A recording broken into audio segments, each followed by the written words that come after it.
everybody. Welcome to another week of Outspoken with RC and Ski. This is a San Francisco Giants talk show that we bring to you every week on YouTube. We're going to jump right in it tonight, and we're going to get into our weekly roundup. We're going to discuss this last week in Giants sports, and RC's got some more details. What do you got? Well, it's not a very positive weekly roundup. We'll just go through it quickly. We have Giants winning, actually, the game on Tuesday, 8-4. Cueto got the win last Tuesday. Corquis Hernandez had 4 RBIs. Wednesday, Giants got the loss. Matt Moore with the loss. He had a 4-1 lead, but a huge error by Belt kind of negated the chance for the victory there. Belt, Pence, and Posey all had 2 hits. Thursday, Giants lost 9-3. Samardzija gave up 3 home runs. A big 3-run shot by Jeremy Lamb really hurt the Giants there. Friday, George Contos really struggled in the game. Giants lost 7-6. Belt had his first grand slam and also had a home run in the 8th inning, but wasn't enough as the Giants lost 7-6. And Saturday, Bumgarner with a complete game only gave up 2 runs as the Giants lost 2-1 with no offensive help. But today, what a way win. They got to win. They found a way to win. What a way to end the road trip. Yes. At 2-5 as Cueto got the victory, 5-3. Posey and Pence went back to back. So good to see that. Good to see them on the board with a couple of jacks. Yeah. So Cueto was 2-0 this road trip, and about the only Bumgarner pitched well, but about the only positive sign for Giant staff was Cueto and Bumgarner. Cueto's a monster. Boy, Cueto, he's good. He's so good. He's so good, isn't he? Yep. So, how did the Giants go 2-5? Number one issue? Bullpen. So Giants gave bullpen, up 6 leads. Gave up 6 late leads. Mm-hmm. Games that they probably should have won. Yeah. So because they're winning late. Giants are 2-5, and so it's 7 games, and they've had leads in 6 of them. So that is a tough pill to swallow. It is. It's bad. It's unnecessary, is what it is. You come around and you get into games like this and you're winning late and you're setting yourself up. You're in a great position. Yeah, you may got a 1-run lead, but it's not just them. The offense is doing good, but they're just not clutch. I'd like to see them more clutch and just get a couple of insurance runs, 1, maybe 2, take some stress off the bullpen that's already struggling, already shaky. But other than that, I mean, realistically, in a perfect world, they're 6-1. Yeah, in a perfect world. But I mean, when you look at the bullpen, somebody who we thought would be an anchor would be George Contos, and he just really struggled. He does in the series. I thought for sure that this was going to be a big year for Contos, him being probably one of the most veteran pitchers on that staff. You know, and he's really the Giants have really given him an opportunity to step up and really take that bullpen over and just help the guys that are coming on board and really kind of be that go-to guy where, okay, Contos is coming in, cool, and, just having, being assured that he's going to do well and having confidence in him and not just really sitting on the edge of your seat biting your nails while he's pitching. Yeah. You can sit back and enjoy it, watch him. He's good. His slider's good. And I'm still hoping that it's like that. I'm just hoping that maybe this is a lot of pressure and he realizes that he is that anchor and it's just a little, just pressure right now and they're just going to have to find a way to settle in. Well, I think he is, or in a perfect world, he would be that 7th inning guy, go to Law in the 8th, go to Malance in the 9th. But when his slider's not working, he's hittable. And that's what happened in the Padres game. And you brought him in with a lead. I mean, he has 1-run lead, and he just gives up 3 runs like bam. Yeah, that was a tough loss, especially after you're down in that game and Belt hits his first grand slam of his career, and you think, oh, yeah, this is the turnaround for the Giants you've been waiting for. Yeah. And they take the lead, and then Contos comes in and gives it right back. And just to have guys on the staff that are hitting multiple home runs in a game. Mm-hmm. Guys that you don't expect a home run from, period, from a position player like a pitcher, but it's Bumgarner. He's a freak. But, those are the games that you should be winning. When you have guys having more than 1 home runs, and especially a grand salami. Uh-huh. I mean, those are just games that you shouldn't be losing because that is offense, and runs are a premium in the big leagues, and you should just be winning those games. Yeah, we kind of talked about it on Saturday, how you can kind of live with Saturday's loss. Bumgarner pitched well. Yeah. Chassin just outdueled Bumgarner. He was lights out, and you lost 2-1, and you can live with those. You're going to have games where you don't have offense. You're going to have those games. And those are losses that are expected, where you just literally don't score a run until the 9th inning. That's fine. I get it, your offense didn't show up. But when your offense is showing up and your pitching's giving up your late runs, Can't live with those. So another big negative so far for the Giants, and it was a question mark going into the season, and it's even bigger question mark now. Left field. Left field. So we have Marrero and Parker are a combined 1 for 25. And that one hit is Marrero's, not Parker's. Parker's 0 for 12. Parker's 0 for 12, Marrero's 1 for 13, and you just can't. It's hard to have a team where your left fielder is one, or your left fielders are 1 for 25. Yeah, firstly, you should be like a normal team and not have to have more than one position player and you're bouncing forward. I wish they just had a left fielder. I agree. You have a left fielder. Uh-huh. And that's it. And that may be part of the problem too with these guys. They're getting every other day. They're not getting a chance to see the ball and get in the batting box on a consistent basis and playing back-to-back games and multiple games to really get into rhythm and really start seeing it. That could be one of the problems, but at the same time, it's both of their faults because not one of them has ran away with it, and it's still up for grabs. And then the Giants go out and do something crazy and sign Melvin Upton Jr. Like he's going to be the fix. I don't think he is not the ticket. He is not the answer. So Drew Stubbs, not the answer. Since our last show, Giants did sign Melvin Upton Jr. He was last with the Toronto Blue Jays, and before that he was with the Padres. And we also signed Drew Stubbs to a $1.1 million deal. So Giants both minor league contracts. So Giants definitely do have a need for outfielders, both in the AAA and at the big league ball club. There's some injuries. The Giants don't really have the depth that you want at that position.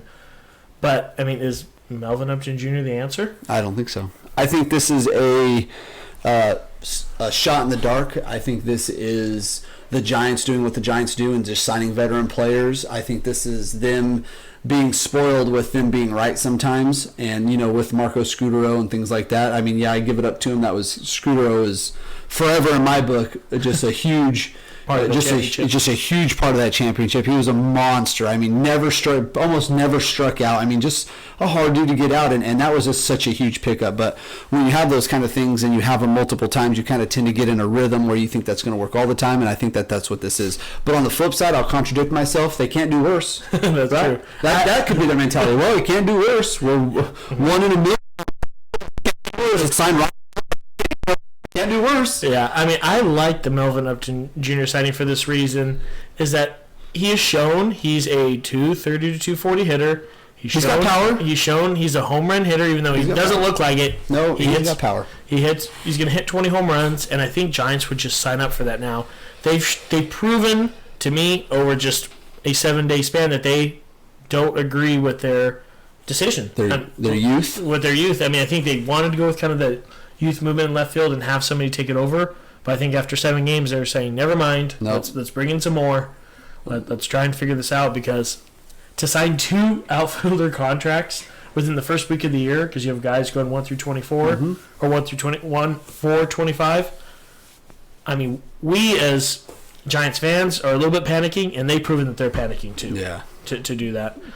It's a scramble either way you look at it. They're scrambling right there. They're trying to figure it out, and at least they're doing something. At least they're doing something. I agree. agree with that. At least they're doing something. They're figuring something out, and they're just maybe thinking about it. I can't really think who's out there. Angel Pagan. I know he is a fit, but if he's got issues with the Giants or whatever, or they see something we don't, if he's got injuries we don't know about or injury prone, whatever. But at least they're doing something. Yeah, I know that his physical wasn't good, and I've just heard he's just worn out his welcome with the Giants, because a lot of fans are, where's Pagan? We know Pagan could go 260. Yeah. But 7 to 11 home runs. Yeah. He runs into a ball every now and then. Yeah, so I think he just wore out his welcome in San Francisco. That's what I'm reading. So let's go ahead and move on to this next week and make some predictions. So tomorrow, Giants play their home opener finally at home, so maybe that can turn some things around. I'll be at that game. Ski will be there. So Giants play at 1:35. Moore starting against T1 Walker. So do the Giants get the victory on opening day for their home? Let me first tell you that I'm just looking forward to some people getting AT&T'd. I want to put this road trip behind us. We're back at AT&T for 7 days. I'm looking forward to some people getting AT&T'd. Pretty much you just don't want Giants giving up home runs. Yeah. That's I want to see 405-foot flyouts is what I'm looking forward to. Beautiful AT&T. Matt Moore tomorrow. My first prediction was I was thinking maybe a loss, but I think that he's going to show up. I think his stuff's going to be good. I think the crowd's going to get him into it. I think all the guys are going to be excited. I hope their bats are hot. I think they're going to be up there and they don't have much to lose. They're playing awful right now, so why not go out there and just really try and light it up? And I think they're going to come through. I'm going to say they're going to come away with the win tomorrow. I think Giants win big tomorrow. That's my prediction. I think Giants win. A lot of runs? 8-2. A lot of runs? 8-2, 8-3. I think Giants win big. Yeah. They're fun. I'd be excited. So Tuesday at 7:15, Samardzija versus Ray in the second game of this series. Samardzija pitches like he did the last time he came out and gets hit hard, gives up a ton of bombs. You got to get that bullpen involved. That's a loss, and I think that's what's going to happen. I think Samardzija is going to be good this season. I think it's just going to take him a few games to really find his rhythm. I think Samardzija is the perfect pitcher for AT&T. Those fly balls that he gave up in Arizona aren't home runs at AT&T, and I think Giants get the win. So I think Giants win the first two of the series, which brings us to Wednesday, the game that I will be at. Wednesday at 7:15, Kane versus Miller. And I think Kane starts...